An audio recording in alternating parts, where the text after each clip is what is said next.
Hello everyone, welcome back to my channel. I am Pooja और आज हम 9th and 10th of June के current affair discuss करने वाले हैं। आई होप आप लोगों ने वीकली करंट अफेयर्स देख लिया होगा, जहां पर हमने 35 क्वेश्चन का एक क्विज डिस्कस किया था। इससे आपका ना रिवीजन बहुत अच्छा हो जाता है आने वाले एग्जाम के लिए।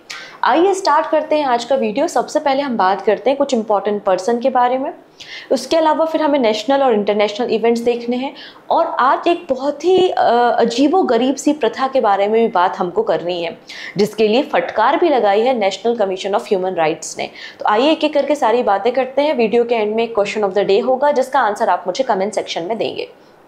ओके तो सबसे पहली बात, यहाँ पर कल क्या था? तो कल इंडिया पाकिस्तान का मैच था, बिल्कुल था, लेकिन उसके अलावा क्या था?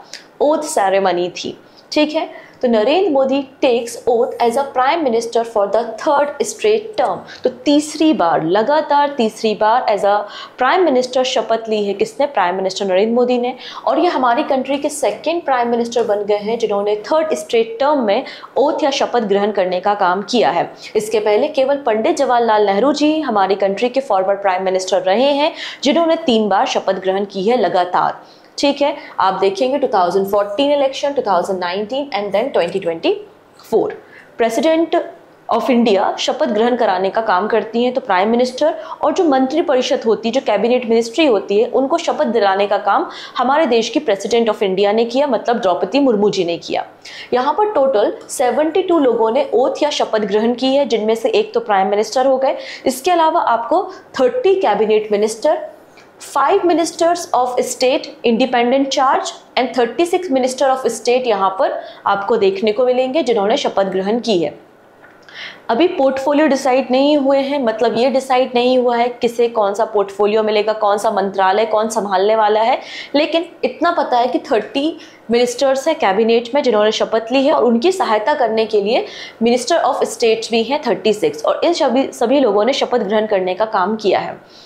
इसके अलावा आपको ये इन्फॉर्मेशन भी है कि हमारे लोकसभा इलेक्शन के साथ साथ कुछ राज्यों में भी स्टेट इलेक्शन हुए थे, जैसे कि उड़ीसा। एंड उड़ीसा में जो स्टेट इलेक्शन हुए थे उनमें 78 सीट्स को जीतकर बीजेपी टॉप पर चल रहा है, मतलब बीजेपी की गवर्नमेंट बनेगी, बीजेपी के सीएम बनेंगे उड़ीसा में।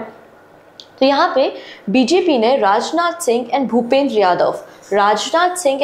यादव जी को एज अ ऑब्जर्वर अपॉइंट किया है to observe the appointment of chief minister of Odisha. Done. अब यहाँ पे देखिएगा, इंडिया की हमेशा से एक पॉलिसी रही है neighbourhood policy, neighbour first policy. हम अपने जो पड़ोसियों को साथ में लेकर चलते हैं। जैसे कि 2014 के इलेक्शंस हुए थे, तो 2014 के इलेक्शन में हमने सभी के सभी जो शार्क कंट्रीज हैं, शार्क कंट्रीज के लीडर को अपॉइंट किया था, बुलाया था, इनवाइट किया था। 2019 के इलेक्शन में हमने जितने भी बिम्स्टेक के लीडर हैं, तो बिम्स्टेक के लीडर को इनवाइट किया था ओथ सेरेमनी में। सिमिलर इस बार भी हमने ये जो सारी कंट्रीज हैं, इनके लीडर्स को इनवाइट किया था ओथ सेरेमनी में। तो क्वेश्चन पूछा जा सकता है, इनमें से कौन सी कंट्री के लीडर नहीं आए हुए थे ओथ सेरेमनी में, या कौन से लीडर को इन्वाइट किया गया था, या सिंपल वो पूछ लेगा, बताइए कि भूटान के आपके प्राइम मिनिस्टर कौन है। तो कोई भी क्वेश्चन यहाँ से स्टैटिक पॉइंट ऑफ व्यू से पूछा जा सकता है। तो एक बार हम देख लेते हैं। सबसे पहली बात, प्रेसिडेंट ऑफ श्रीलंका जिनका नाम है रनिल विक्रमसिंघे, और इन्हें इनवाइट किया गया था ओथ सेरेमनी में। नेक्स्ट आते हैं मालदीव के प्रेसिडेंट जिनका नाम है डॉक्टर मोहम्मद मुजो। फिर vice president of Seychelles mister Ahmed Afif. Prime minister of Bangladesh Sheikh Hasina, ये नाम तो सभी को पता है। फिर prime minister of Mauritius Pravind Kumar Jugnauth, and prime minister of Nepal Pushpa Kamal Dahal Prachanda, and prime minister of Bhutan Tshering तोगबे। ठीक, तोबगे। इन सभी लोगों को यहाँ पर इनवाइट किया गया था ओथ सेरेमनी में। डन। अब जब ओथ की बात हो रही है, प्राइम मिनिस्टर की बात हो रही है, तो कुछ ना कुछ आर्टिकल्स भी हमें पढ़ लेने चाहिए। ठीक है, कुछ ना कुछ हमें आर्टिकल्स भी पढ़ लेने चाहिए कि प्राइम मिनिस्टर और उनकी जो मंत्री परिषद है उनको अपॉइंट करने का काम प्रेसिडेंट ऑफ इंडिया करते हैं, और प्रेसिडेंट ऑफ इंडिया ही इनको शपथ ग्रहण कराने का काम भी करते हैं। क्लियर। हमारे देश में कुछ आर्टिकल हैं और आपको जब प्राइम मिनिस्टर की बात होती है तो केवल 2 आर्टिकल याद रखने होते हैं, 74 एंड 75। इतने में आपका काम हो जाता है। ठीक है, तो under article 75 the council of minister shall be appointed by the president on the advice of the prime minister. जो हमारा मंत्रिमंडल होता है, जो कैबिनेट मिनिस्टर होते हैं, उनको अपॉइंट राष्ट्रपति करता है on the advice of prime minister. क्योंकि आप सभी को पता है कि एग्जीक्यूटिव पावर भले ही प्रेसिडेंट के पास है यूजिंग द आर्टिकल 53, लेकिन एक्चुअल जो पावर्स होती है वो किसके पास होती है? प्राइम मिनिस्टर और उनकी कैबिनेट के पास होती है।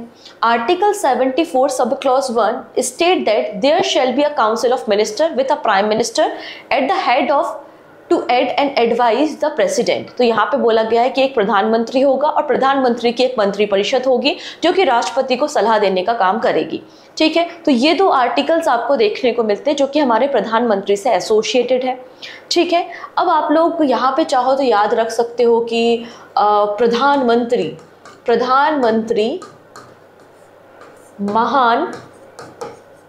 प्रधानमंत्री महान कार्य करते हैं, ऐसा कुछ याद रख लीजिए। तो प्रधानमंत्री से आपको 75 आर्टिकल दिख जाएगा।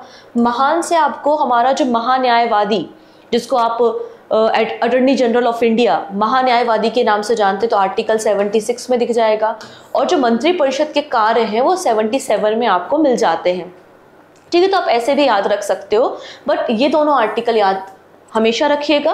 और 76 भी कई बार एग्जाम में पूछा गया है अबाउट द महान्यायवादी। ठीक, चलो नेक्स्ट बात करते हैं। अगेन वेरी इंपॉर्टेंट पर्सन जिनकी रिसेंटली अपॉइंटमेंट की गई है, इन्हें इलेक्ट किया गया है। अभी हमारे जो वर्ल्ड है उसमें 78 नंबर का सेशन चल रहा था यूनाइटेड नेशन जनरल असेंबली का। ठीक है, 78 नंबर का यूनाइटेड नेशन जनरल असेंबली का जो सेशन था उसके प्रेसिडेंट कौन थे? तो इनके प्रेसिडेंट थे डेनिस फ्रांसिस जो कि त्रिनाद एंड टोबैगो आइलैंड ग्रुप से बिलोंग करते थे। इनका टेन्योर हो गया है खत्म अब। ठीक है, अब जो अगला सेशन होगा यूनाइटेड नेशन जनरल असेंबली का 79 नंबर का सेशन, और 10 सितंबर से ये सेशन स्टार्ट होगा। तो 79 नंबर का जो session United Nation General Assembly का होना है उसके लिए प्रेसिडेंट अपॉइंट कर लिए गए हैं, इलेक्ट कर लिए गए हैं। कौन है ये? तो आंसर हो जाएगा फिलेमोन यंग। और ये आपको कैमरून से देखने को मिलेंगे, former prime minister of Cameroon. इनको रिसेंटली इलेक्ट किया गया है as a 79 session of the United Nation General Assembly का प्रेसिडेंट। तो कैमरून से है, और ये 13th नंबर के अफ्रीकन 13th नंबर के पर्सन है जो किसी अफ्रीकन कंट्री से आए हैं और प्रेसिडेंट बने हुए हैं यूनाइटेड नेशन जनरल असेंबली के। ठीक, तो 79 नंबर का जो सेशन है वो 10 सितंबर से स्टार्ट हो जाएगा। ठीक है, यूनाइटेड नेशन के हेडक्वार्टर में। अब इसकी जो थीम है वो क्या है? थीम है यूनिटी इन डाइवर्सिटी। थीम क्या है? Unity in diversity for the advancement of peace, sustainable development and human dignity for everyone everywhere. Cameroon के बारे में हम लोग 2-3 दिनों से डिस्कशन कर ही रहे हैं। अफ्रीका कॉन्टिनेंट में आपको कैमरून देखने को मिलता है और याओंडे इसकी कैपिटल आपको देखने को मिल जाएगी। डन। चलिए, अब यहाँ पर स्टेट असेंबली इलेक्शन में एक और स्टेट आता है विच इज आंध्र प्रदेश, और आंध्र प्रदेश में भी इलेक्शंस हुए थे और यहाँ पर जो विनिंग पार्टी है उसका नाम है TDP, मतलब Telugu Desam party. And Telugu Desam party के जो लीडर हैं उनका नाम है N चंद्रबाबू नायडू, और ये आंध्र प्रदेश के न्यू चीफ मिनिस्टर होंगे फोर्थ टाइम आंध्र प्रदेश के चीफ मिनिस्टर कौन बन रहे हैं? N चंद्रबाबू नायडू बन रहे हैं। और इनकी जो शपथ होगी वो 12 जून को, 12 जून को इनका ओथ सेरेमनी या शपथ ग्रहण समारोह होगा। जब इलेक्शन की इतनी बातें हमने कर ही ली हैं तो एक और बात कर लेते हैं। ये है शांभवी चौधरी। ठीक है, शांभवी चौधरी जो कि समस्तीपुर बिहार से बिलोंग करती हैं और लोक जनशक्ति पार्टी से हैं, और ये यंगेस्ट मेंबर ऑफ पार्लियामेंट बन गई हैं। ठीक है, तो youngest member of parliament India में कौन है? शांभवी चौधरी हैं। कहाँ से इन्होंने इलेक्शन जीता है? तो बिहार की समस्तीपुर सीट से इन्होंने जीता है election. Done. Next person news में है mister Vellayan Subbiah. Recently EY world entrepreneur of the year award distribute किए गए हैं। ठीक है, और इस अवार्ड सेरेमनी में फोर्थ इंडियन बन चुके हैं जिनका नाम है मिस्टर वेलियन, जिनको ये अवार्ड मिला है। कौन है ये? तो ये वाइस चेयरमैन है ट्यूब इन्वेस्टमेंट ऑफ इंडिया के एंड चेयरमैन है चोलामंडलम इन्वेस्टमेंट एंड फाइनेंस के, और एज अ पर्सन ये 4th नंबर के इंडियन बन चुके हैं। यहाँ पर EY रीजन में जितनी भी कंट्रीज जैसे कि एशिया पैसिफिक की, अफ्रीका की, मिडिल ईस्ट की, अमेरिका की, इन सभी देशों में केवल इंडिया ही एकमात्र ऐसी कंट्री है जिनके पर्सन को चौथी बार ये अवार्ड दिया जा रहा है। कौन कौन से पर्सन है जिनको ये अवार्ड मिल चुका है? तो आप देखेंगे नारायण मूर्ति हैं, नारायण मूर्ति के बाद उदय कोटक और किरण मजूमदार शॉ आपको देखने को मिल जाएंगे। ओके, चलिए अगले पर्सन के बारे में बात करते हैं, जो कि एक बहुत ही famous biologist and wildlife conservation activist रहे हैं, A.J.T. Johnson. He passed away recently in Karnataka, Bengaluru. ठीक है, हम अपने देश में प्रोजेक्ट एलिफेंट की बात करते हैं, तो जल्दी से कमेंट करो, जल्दी से कमेंट करो एकदम कि प्रोजेक्ट एलिफेंट कब शुरू किया गया। प्रोजेक्ट एलिफेंट हमारी कंट्री में कब शुरू किया गया है, मेंशन करो ईयर। ऑप्शन चाहिए है, ऑप्शन देखो 1973, 1990, 1991, 1992। आपको बताना है कमेंट सेक्शन में कि प्रोजेक्ट एलिफेंट कब शुरू किया गया। चलो, तो यहाँ पर प्रोजेक्ट एलिफेंट को स्टार्ट करने के लिए गवर्नमेंट को जो सजेशन दिए थे वो इन्होंने ही दिए थे, तो उसके बाद प्रोजेक्ट एलिफेंट की शुरुआत हुई। इसके अलावा हमारी कंट्री में एक बहुत ही इंपॉर्टेंट इंस्टीट्यूट है जिसका नाम क्या है, wild life and management institute. ठीक है, wild life institute of India Dehradun में है। इसके प्रोफेसर भी रहे हैं और डीन की पोजीशन से रिटायर हुए हैं। इन्हें पद्मश्री अवार्ड भी मिल चुका था। इसके अलावा तमिलनाडु में कालाकड़ मुंदनथुरई टाइगर रिजर्व आपको देखने को मिलता है। तो ये वेस्टर्न घाट में टाइगर रिजर्व को सेटअप करने का क्रेडिट भी A.J.T. जॉनसन को जाता है, तो इसलिए एक इंपॉर्टेंट पर्सन थे और इनकी डेथ हो गई है। यहाँ पर एक और पर्सन न्यूज में है, रामोजी राव। आप सभी लोगों ने रामोजी फिल्म सिटी के बारे में डेफिनेटली सुना होगा। तो रामोजी फिल्म सिटी के founder and Telugu news and entertainment network ETV network के चेयरमैन ही पास्ड अवे रिसेंटली। ठीक है, तेलंगाना में इनकी डेथ हो गई है।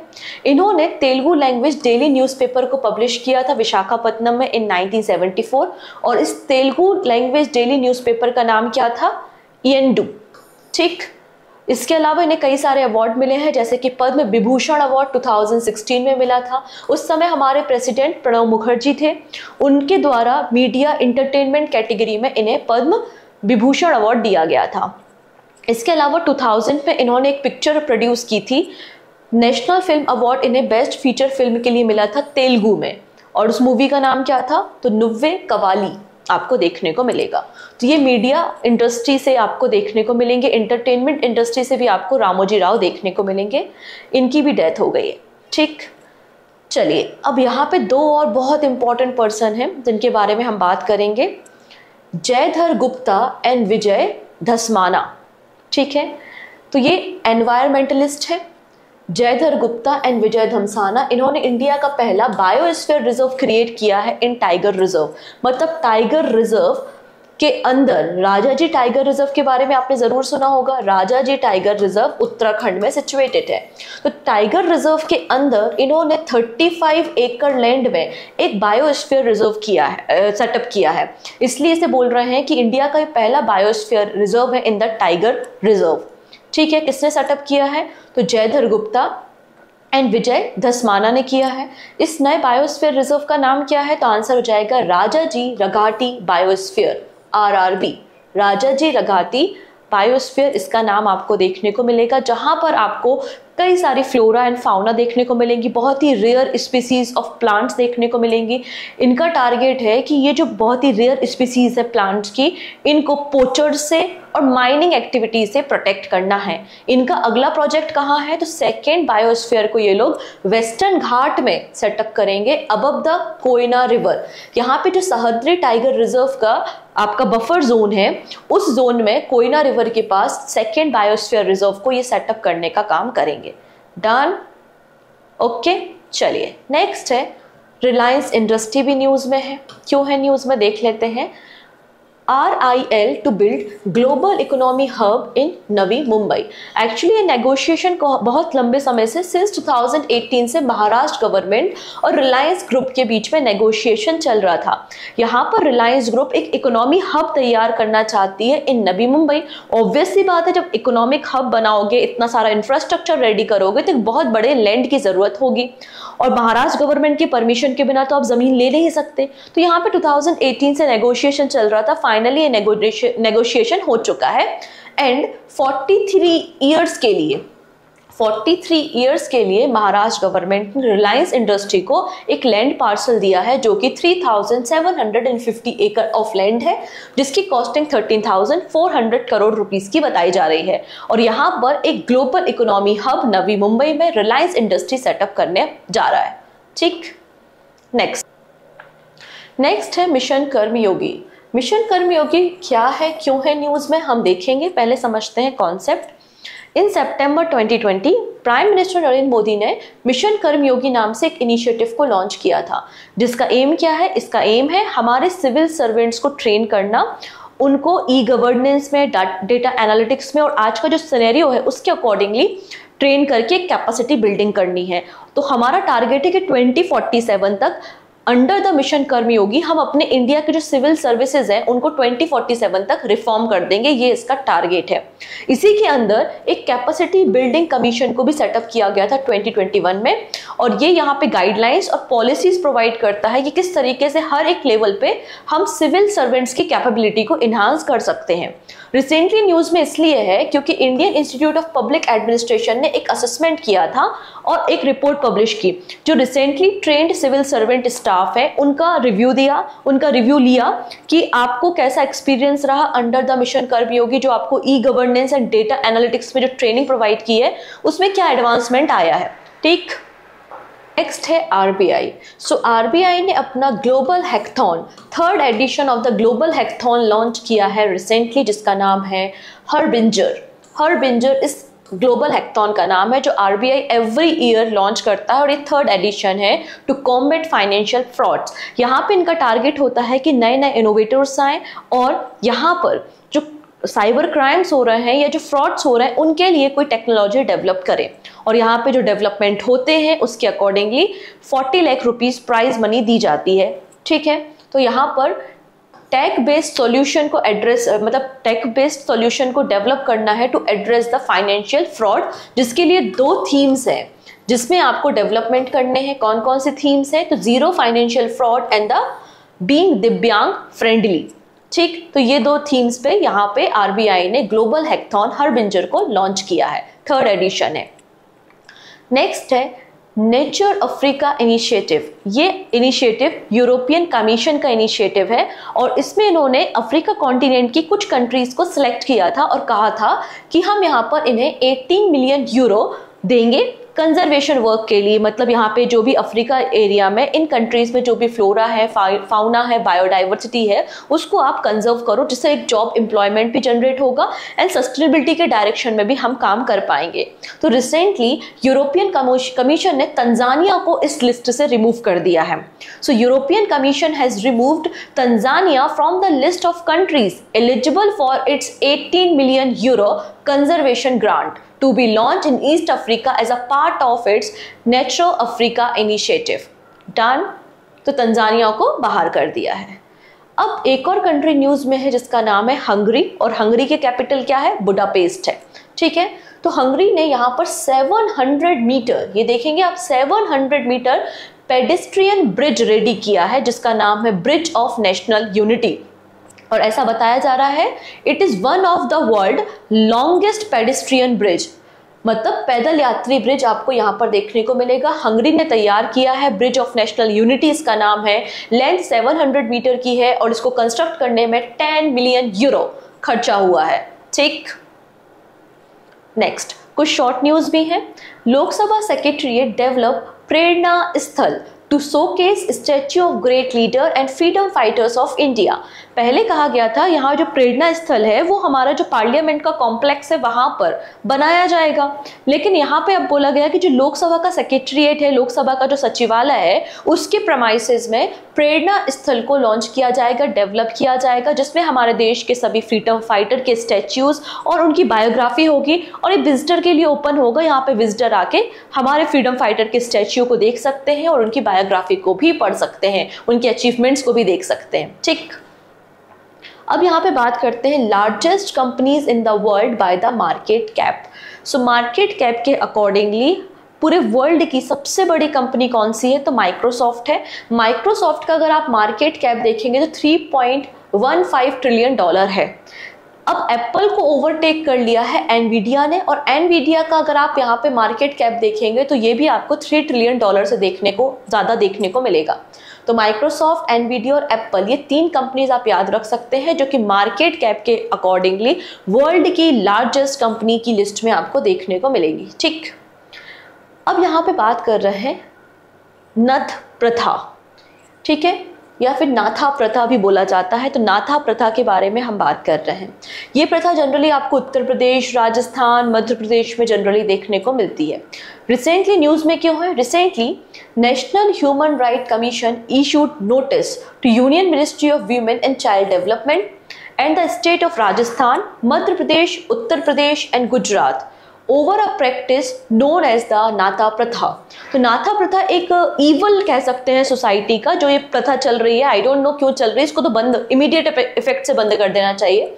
जो भी है, recently National Human Right commission ने यहाँ पर इन सभी राज्यों को और मिनिस्ट्री को भी नोटिफिकेशन दिया है कि आप इस पे एक्शन लो, ये जो प्रथा चल रही है ये सही नहीं है।